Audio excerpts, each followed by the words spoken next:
Are you somebody who suffers from a significant amount of stress and anxiety when you have to present either in a meeting or potentially sell your services to an external client or to pitch your services and products to an investor or an external client?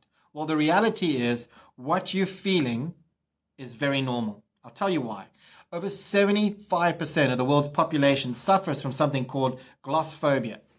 Glossophobia is, in the summary, the fear of public speaking or being the center of attention in front of a group of people. So 75% of the world is feeling what you're feeling. So what that says is that's very normal. You're not alone. But for us to start to overcome the anxiety and stress of the art of having to speak in public is a number of things. Number one, you've got to realize that your mindset and how you talk to yourself plays a massive part in your ability to manage those stressful environments. Think about the analogy of an elite sports person. They can sometimes be technically the best person on the field, but if they have a lack of self-confidence and a lack of belief, that person will not succeed under high-pressure situations. So you've got to realize that you've got to have a resilient and a really positive mindset. So you've got to work on how you talk to yourself. You can start to do things like you can journal. You can start to do things like in preparation for a meeting, you've got to talk about how you're going to succeed. You can create a vision on how successful you're going to do. But everything you have to do has to be positive. It has to be punchy. And more importantly, it has to be powerful. Okay? So mindset is key. Number two, when it comes to your preparation, you've got to practice delivering the words. Stop spending 90% of your time creating a slick and engaging PowerPoint slide thinking that's what your audience members are looking for.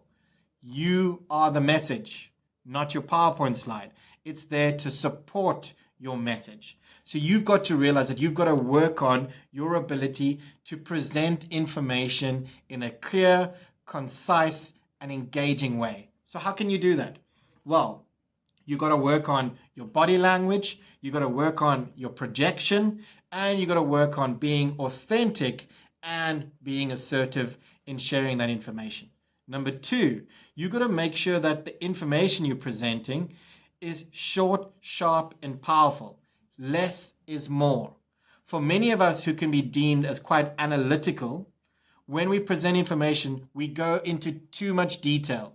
And when we go into this level of detail, we bore our audience, especially if we're not presenting to other technical, analytical individuals. So we've got to realize that if we're going to be presenting to senior individuals, you've got to be talking about how this is going to deliver bottom line results. You've got to talk about the value of what you've been doing. You've got to talk about the summary of all the information and research that you've been doing, rather than going into the minutia and the detail of whatever it is. So if you want to manage stress and anxiety better, make sure you cultivate a positive mindset. Make sure you've practiced and developed your communication skills, i.e. how you show up and the impact you have. And number three, make sure the message is clear, concise, and powerful.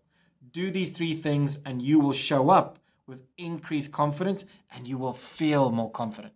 Thanks for listening. Hope you have a great day.